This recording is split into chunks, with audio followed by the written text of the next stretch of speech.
ni boleh nakatali na ali ni Vanua ni ndau talita kakapaburi wali mai na programu ni matentu na Voqa ni Davui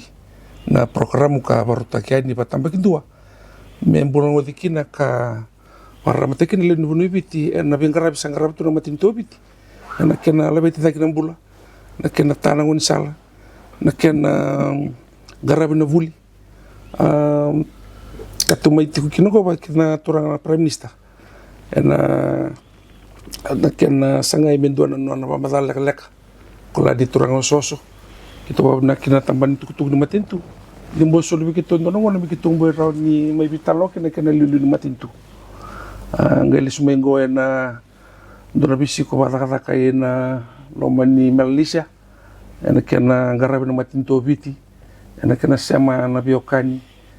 kakina na kena lebih tidak kena batangin dengan ini bulu nonton penuh ni belum nak turang prime minister. Jangan belum nak, ni belum nak na turang na maram. Terbo na nga leo ke ni rongane. Ni do tali ta kana warong mai. Tambana ni tutunggo do berong dom kina. Wanga una ena na to mai waso komuni tutu juga ni kina na tambana ni tutuko. Nasaka turang ala lilu ni matitu ambot ni don madawa sos komuni na madawa Santa Gay bananda kuyango. Ni ani bisi ko bulikina na Malaysia. Baka niya ba dormi kina na bos lebu na nonra bos dalilu ni matintu na Pasifika kani do kina raw ni biti rani do mandangan no ni ibarang mata kise no bos go na kina yang biti na tayo sa lingkar raw biti no bos ni Pacific Islands Forum Leaders Meeting abi na wale na matambasungo sa to yabu na ngona sa prime minister tu kina biti na ngunturang bale na tuina usambale prime minister presidente non Vanua ni merana mai vodeng enduana matambos ni bi yenu no Pacific Islands Forum leaders meeting con non rambose na ilu ni bi matentu daka juga na baki do iritel junga na kana liutaki ngongo ilu tiko na prime minister mai Solomone lili cuma na prime minister mai Tonga na prime minister mai Veng dai lagu mai na prime minister na ongo sa prime minister ek sa obisa wit na vilitaki ia endo na matambo ka ndo vital no tekina balau sara na development strategies na vivo tordak na Pasifika Arto man ni siya masarkina na yan Pasifika patigerto na wakanda may Afrika watagi na Caribbean may maindo kina na to isong ko wata na to yan to ruwa watake na Vanuatu Afrika mendua na to isong ko na ACP na African Caribbean Pacific Islands darto siya may na United na European Economic Market na onya na Economic Community, EEC, tanto na EU, European Union ng ongo, may kaya na isya mga tabi nakatamenda kung bulong-bulong tayo kaya na wasa Pasifika nanonda siya matiko watakirto na wakanda may Afrika o na Caribbean kaya nanonda siya matiko ini kaya makatilew kay Europe bimbikin na ng poswango nindalay siya mata pata kina non de vivo torda taki que na vivo torda taki porque dur tu gebe se urtaleso tanda siya kina na FCCC na framework convention for climate change and siya kina ina vi volvoli na non de vivo pata que vi matentu taleso ka wakatalaki na non da siya manakana sangai na tiko vai sautu taki na eburu todo ko tiko manda vi kanda na vi region to na Pasifika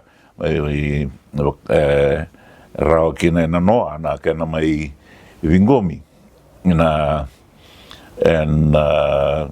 na matapasingo na Pacific Ocean of Peace ya endo na kanda nuita tiko ni ngai ndewa endo na vital na tiko na nominando vital nongo I ngona vi kai so vi vital no taki e na ngau na rantambe pata kina na iliuliu na Pacific Island Forum Leaders Meeting. Awa wakatura kina na concept ni Ocean of Peace na runa undolu rusul katolu ka sa ikaruni ang pangguan na kina bebisa kita jumay sa may adopt takisara sa takisara na kina declaration na singa na noa da yang bang narua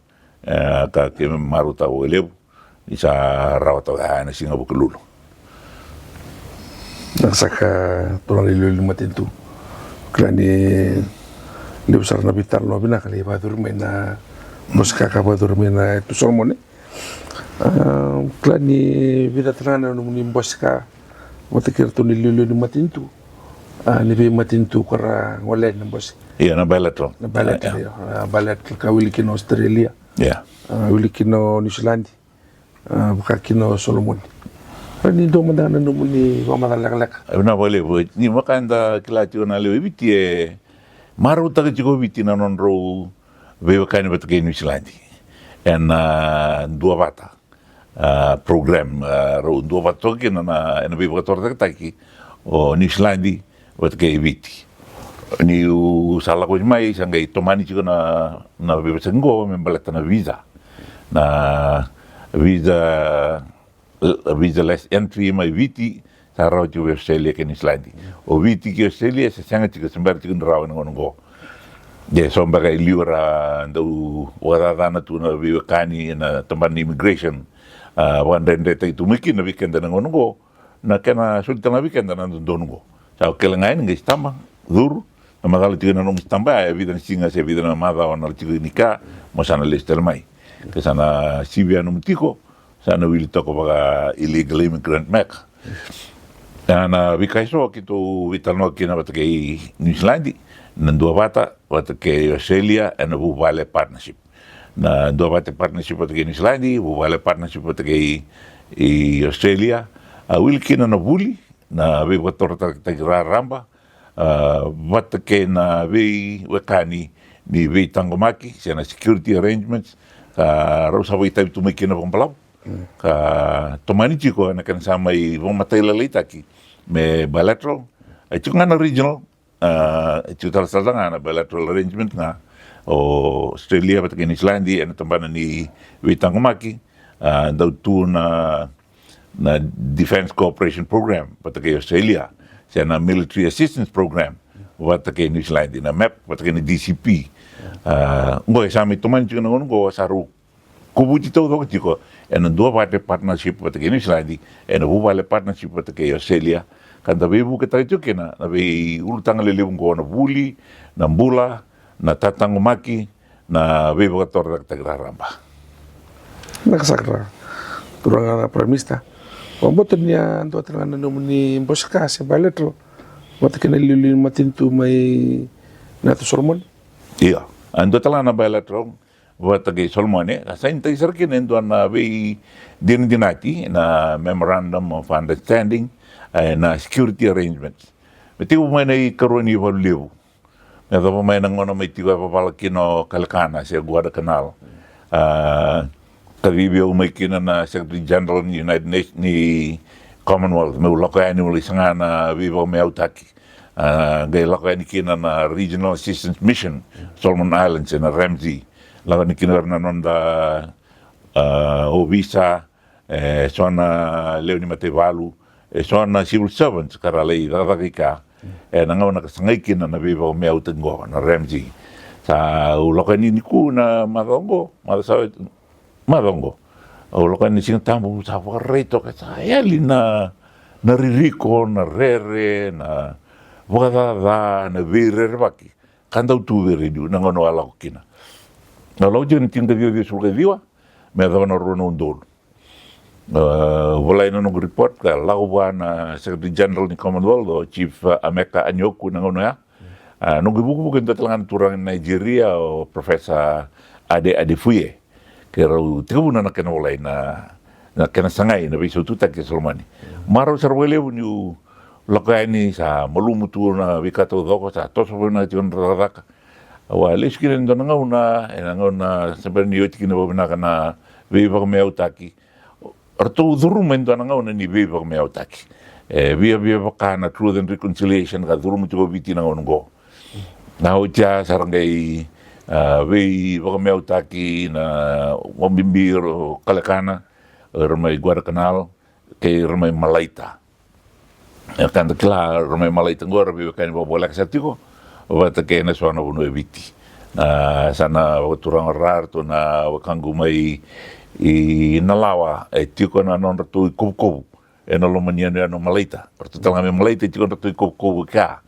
Nintala ko ni mama tagay pali suba na be kani makawa. Orto na turanga kina maramu wakangu mai loboni mai olau tiko na kena isema. Semati mai kina indaku I televu.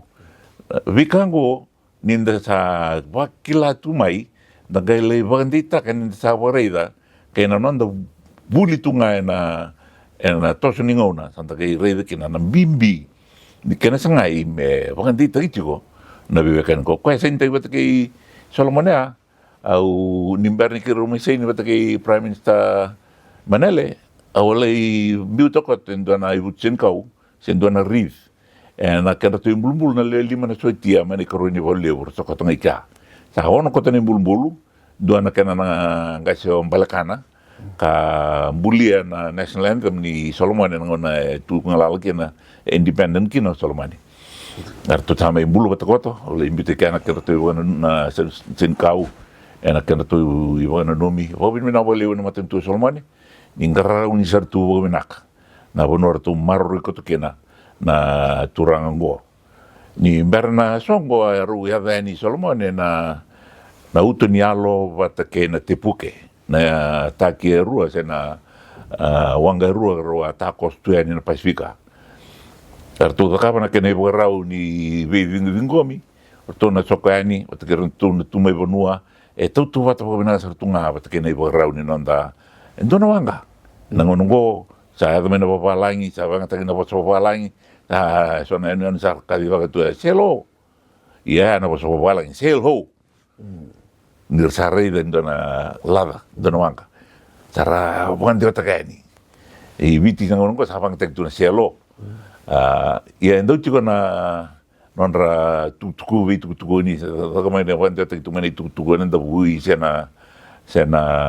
kapang arwan dia takini tuku nang kasiliu me ave na buno cara mai lau kena buno cara ngai virei di tok kena no mini wanga di biso tutaki se wanga binaka nala kona ngalwanga ngai bagambori na ingal ngalobi vera mera la come buno ngai tena kan riba somu sara somu buno sangai da kana anon riba mamada na isipsiu na angai da kana mangiti manggosa ni da reida non ritu tu buno guys kan dalai reida to kan anon golo reida ngo Solomon senga situma kau tu mena viva kan go bina sar ya na security memorandum of understanding go mai baka ibola tenga kina non rau tu rau no maten tu rua kena mani du rau kerbe bu mai meta ka kun gai rongo dinga bango sa ka di mai o secretary general ni commonwealth gai dalako bo sa ti rau non ro indin dinati na ro non do luru su rua ya non ti da pala tale mai I honiara dalako kina na lenga mai ni une mai Vanuatu ara laku kina na kama na bushfires mai Australia enda laku kina na flooding mai New Zealand da laku kina o rongo era buta tunga na understanding ini sali center sarna memorandum of understanding sa dua tal ni batang ni biwa kani baganditaki sa tiko kina na mutual obligations wata kena mutual responsibilities ka kanyamara ni waitabe na kana lagi volai na kaya baleti Vanuatu ke viti Solomon ke viti na Ortona Republic of Marshall Islands ni ke rumai sai ni batake na marama prestendi mai na aremai Micronesian Islands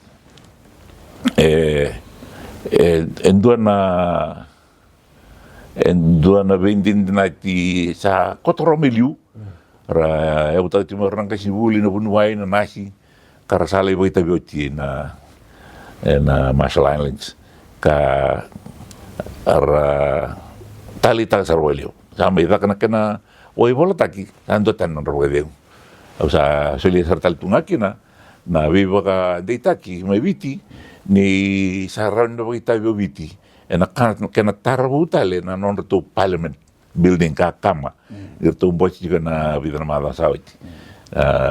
sali ala ta tukena ni na rani solia bo lomo viti na dambe bomba ni speaker sindo na lalang ni dona valea beita que mo viti na kena tarabutal na to bolin boche kena vai ya taki ka miutu kena so na culture bo viti na deu bo viti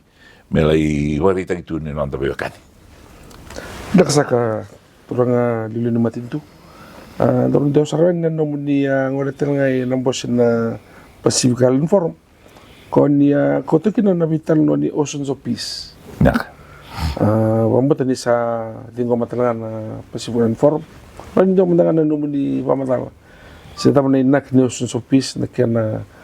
na bimbi bir na nonda na Pasifika. Pinawalew. Au ngandra me bandita que na Oceans of Peace na ngangandre 2 weekend na Vieniano, kenda na ituke na Pasifika. Na ituke may Micronesia, na ituke may Polynesia, kenda na ituke na Melanesia. Na nondangan reba na tiko vi malu ay binak. Ninda wangara warida to kan sa dapat na ibang madala ni na peace go sa na tiko bogadengu. Eso wambimita to kan tiko beso tutaki. Kena yali na vi volvoluti sa na vi davati na vi na peace ko wa sangay me ko dakit mo peace of mind. Nindua na marama dona tinaningone talalai na lugana ni mbitir to ngone merto modena kavi ena tiko bo digo tiko nakila na vale tiko kina ena chega ni borusai na ngilamba kaya na bungia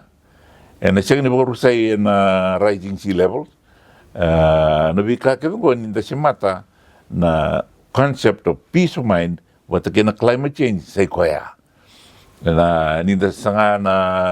VCCV baka kau baka bula kau se bulang kangka ni vai valu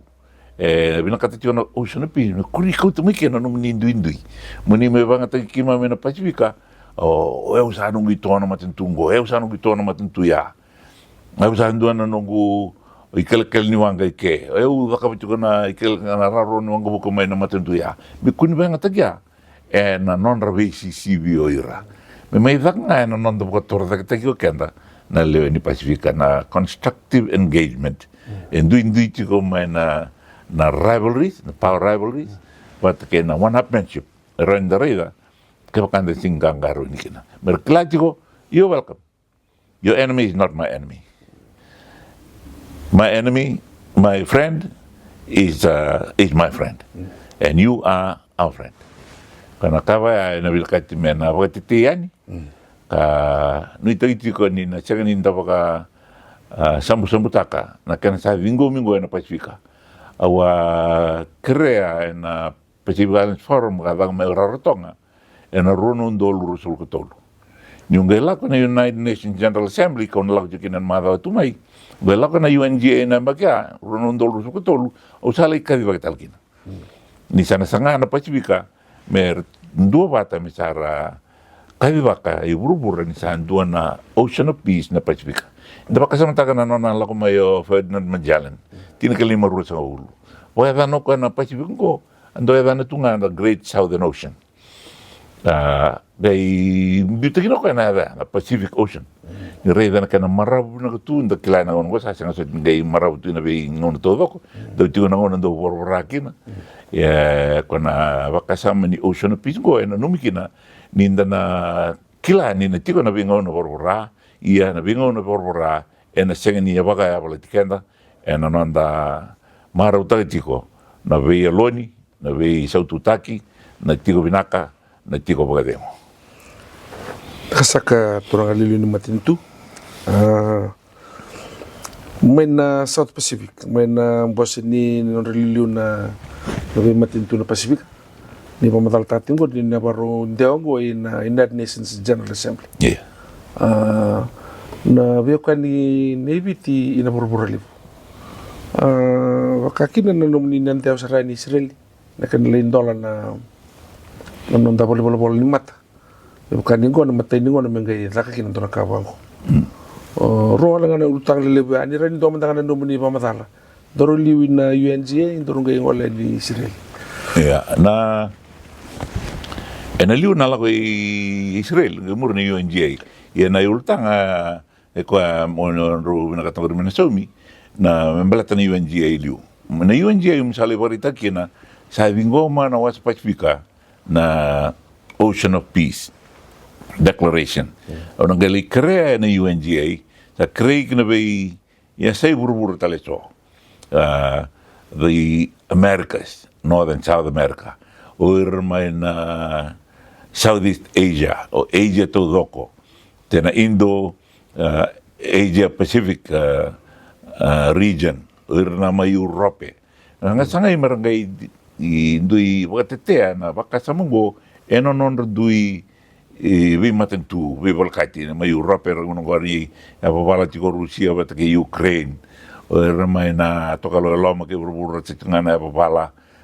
te utakiana nanda volati Israelia na ver nangol me Gaza na runun dolu rusu tolu malum toka na the Americas na ngono malum toka o Asia ndina ni tikona internal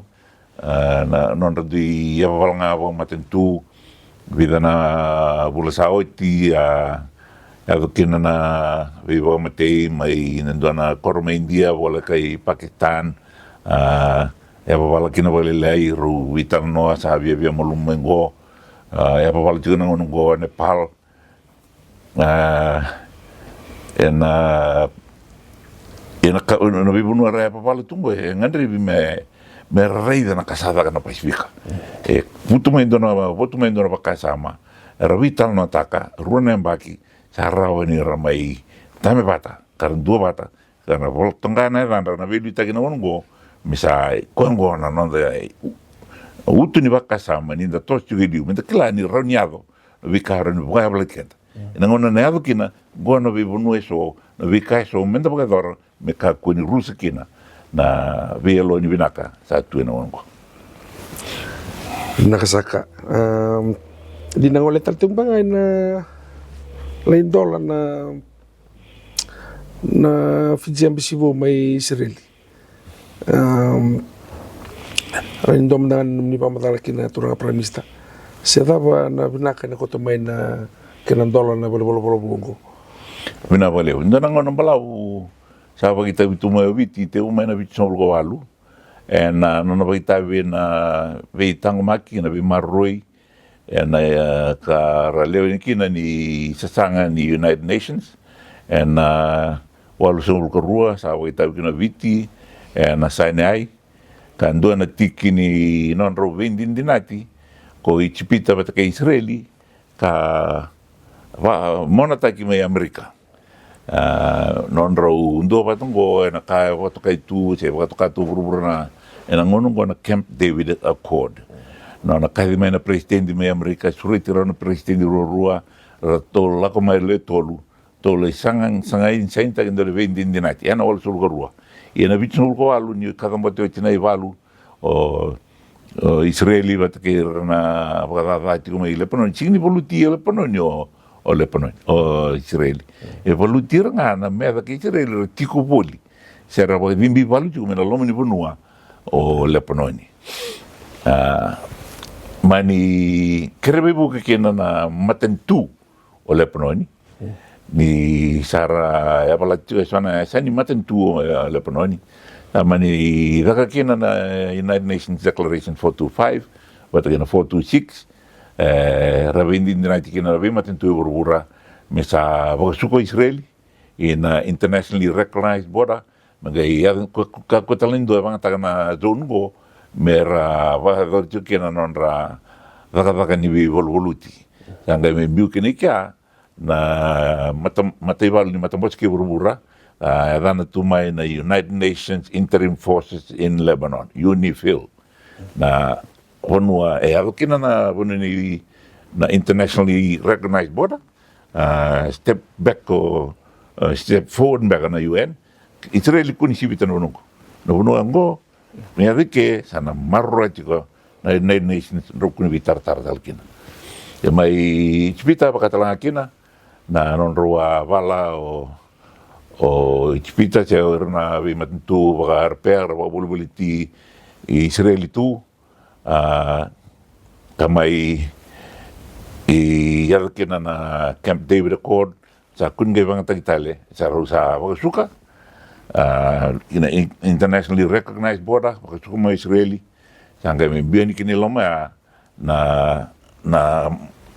MFO na multinational force and observers ora marroya na vendin dinatia ni Camp David Accord kalunga tawale ni wa bagitavi na litagini matewal ni viti mai Lebanoni one FIR na first Fiji Infantry Regiment mai Sinai na second Fiji Infantry Regiment 2 FIR ka satiku kina viti na yala sa satiku kina burubur na yala aloki viti endu esanga buli mai na viso tutaki ina vese burbura ya sarme bua oi tabi nei valu me Europe oi tabi nei valu na i karoni volle na Pasifika oi valu tabi na emergency mai Malaya vonu ga la tuku kinoviti sanga viti me wada ba mensa ba buret teman mai na bakasa mo ni viso tutaki tigo be malu binaka me kokena ni ndaki kavivitio dalai vivo me utaki ka dalai tataru ka dalai sangana viso tutaki ka mersandui dui vorenga mai na nor dui ya sei burbura na regional peace concept me bakana Pacific zone of peace urran ge mai na nonra vi kaya ena vi bueno ya na nondalai to yo bungo Israeli na veo kan betul Israel satu makau tumai tiko na ambassador Israeli but they are non-resident ambassador they are non-resident rep tinga mi New York na ngono mo sana bina kati mindua na resident rep me tiko mai Israeli ni indua na ve matatagi wango na tukuna ni obiti kitu sabi na kati mala indua na nito wala ni ve mataki Israeli baka non ro bina kato Vanuatu bataki Solomon ni maru mito yo taka non ro na high commission civiti tu na viti ndona puno sa tongo Romer tu mereda oi sar tu binanguri kana matuntule wo China sa to meraya ndo tena bunor to kineliu sar to lito kiango na matentu ora ni sarabina katoro na matentu melanisio go meru mulau mebiti tu na nebiti ndo no ngo to me monakau renro mi tokina aro bandonia e bakatala kilo biti sabina katame sandu na resident ambassador mai Israeli tu no mai Israeli ndo no sa tungo do la ko reidi aro tikitungo ele una voce la mai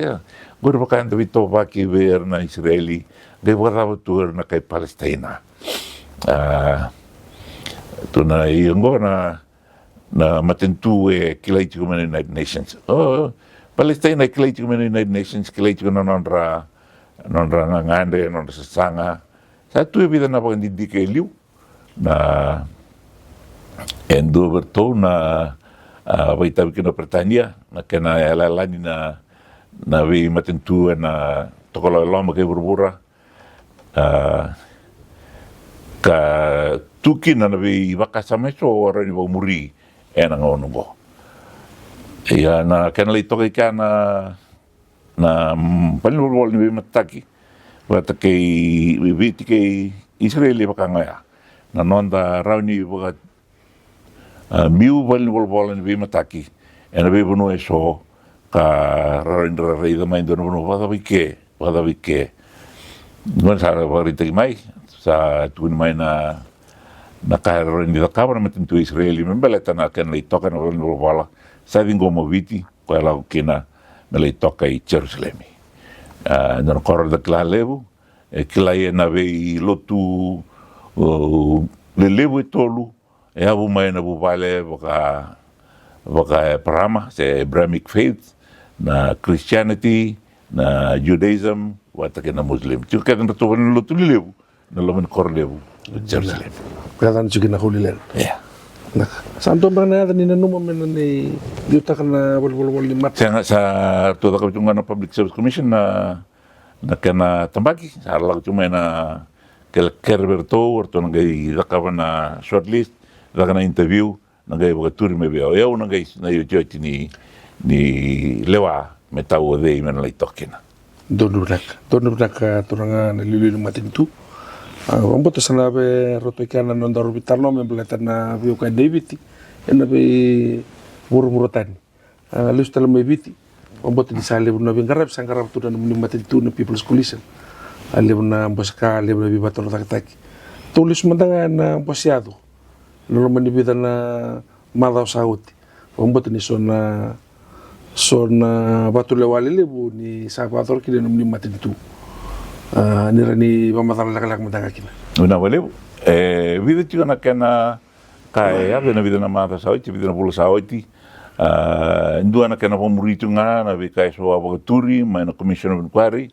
Sa tortu nga na vi kai so, pagkator tika raton tambani ovisa na rato tambana, na tambana ni fai kek na non rato tambana, na Constitutional Officers Commission na vi banua rani wakita vikina, na kena vo, tunga na kena lewa, wana turang na presidenti warong kene bakasala so kau na kau tuga ni vera na kaya baleta na COI na lewani matambose na matawili wa ilebu nandonua na Supreme Court na ulu ni lewa baka lawa se matawili wa eviti me baleta na Constitution tau atu no roto lewa sa tu na vika e votuana na matentu me randala ia dhovokina na kena sana lai lewai me na basalawa wataki kenda leni bunua na visu takini ya bunua bulawa na vika e so na vi bills e so na vi visau e so e na ngai lewai e na ngai vomuritu gani ni oitina ni tu wanindike na cabinet lako na lawa turi na parliamenti na kena vivasakitaki sala iyo takitiko sana gale indua na commission baka ni na Constitution Review Commission mena soliberto ngono vi kasa bo indike mai ngono vi bono ndona taka mai kina sa tu na 1997 Constitution tu na 2013 Constitution tu na Yashgai report tu na vi kasa na gebo turu mena vi political party mbe mbuta pata azava na yabu ni bobulewan nanumi ni na rautiviti na vi section so vi chapters so na ga mindikeptale na cabinet biu na matambos to ko ni parliament ni opposition bata ke na matentu sa rawa na ga kaulesu melai raka na second reading third reading kai lai biu na leuni bonua na referendum me bata vera na ke na bondo no isisa na biso lebe raka na lomani matanu belo lebe sa Supreme Court kona majority of lai tu na avenue wawulwani 2013 sa rindendre kwarto tu na to kinorto na democratic deficit wakamba ka unrealistic maybe to 75% of members and 75% of registered voters amara to na to ni na mendo rone ka tolu ni elected members kaya na simple majority of registered voters who vote at the referendum. Kung go to rapia mo nang ni lesumikina na ngol may balang ni nagami ko ti parliament. Iyo, nanumiti mo sana kau na matay ni kana website ke so berungo na parliament di tebo ne karusul kadiwa. Rugadiwa tol sambulu dua rua tolu nyoktava. Na matay ni madawa ni parliament di Lismaya. Kau na ada mekena matagalelay ni karusul kadiwa. Ada may na lima na koloko matagalelay, medyo na koloko sa itiyo parliament. Sajir. Sawa ni binakatwa ni kinan ni program na Voqa Davui. Na pengarap na nila kay ni unotan ni pampimbi na Amerika kakin na tokolalo mo Israel. Tabo na nomni program turang Prime Minister. Rin dom na nga nomni was ni Vivante Taki ver ni Lino Ibiti. Pambibi ver na ni Buli. Sampai tek na Buli na katuluwas was ni Buli ngo. Ay na kirang karab tu na Buli. Kan dora kabibi nomni matintu na Buli. Bina wale ni tirangane kemudian daw kemudian na tumbu. Hindi na sarana kay may warita itong na kambimbibi kan na Buli. Bebas kita lang na Pacific Island Forum Leaders meeting na Buli. Menda kahdo ay pagalip na toko ni Buli. Waray di tiyon rato Buli na makumbungu bagarua sa hando tanaka na kena waugit tiyo na vikar to sa di sa waray di tiyon rato tumbu. Ndo na makumbungu rawatan na postgraduate diploma na madao ni sembar nila ko Solomone. Doon ka marutaki ngir sa rawa kati kumain na luvenda makumbundo bagarua arte wari dir to tongo matay ni madawa orto na lesi beuto sa tostung orto mayroon na ruwa chiko bali na kindergarten wai tabi sa chiko na bali na bubal todo menda marroya bikem ni rongane ingkata no ni buli tuna bali kem ni turang maramang gas ni buli na bali na wisa somta ken dona tinin dona singa lebu no ni vivo Buli de toka. Lele sarnango na sa tu ke me tumbu na tugani ngone buni ngone sa lib sarnango na sa toka linga muni. Sa no ni tiko na matentu ni nang grabo na no ni tabi. Wa karebe so tiko na matentu ni somba na ke meni na tume na bi ni anu. Tonda ko na bi korleu sa langa tumba kana no ni vale na wai na libe no ni tukina kim sa bo ni na tiko. Ena kana posoti tu vikanda ndre gori wonu ni nak ni na davo bina no sweti ni bulgo wa sweti ni buli bibi ena magala kina vitoro ni so me bala tana toso me ka ko tanga ni ra walo le taki o re na sanga ni rawa ni ra dambeani kina na iwa tanga dengan kataraba sa tu na technical vocational education and training sa tu na we lawa so ni lai katoniki na wer sa lutu mai na mainstream ni academic pursuit lutu meralai garavana skills garavana titei na bi kakerengo do ber na kambimbi na rani ko mai israelingo na non to concept ni titei na agriculture tu sa pagare ka ba tingo mai papune geni sa re bina sana dia to na tete maya ibiti enda na ngoma kanda maruta sarwalem minabale nasa kwale tura lilu ni matentu Prime Minister Sitiveni Rabuka kim na turang na marama sa kwaya na nonta program ni bongan Davui na malago minabale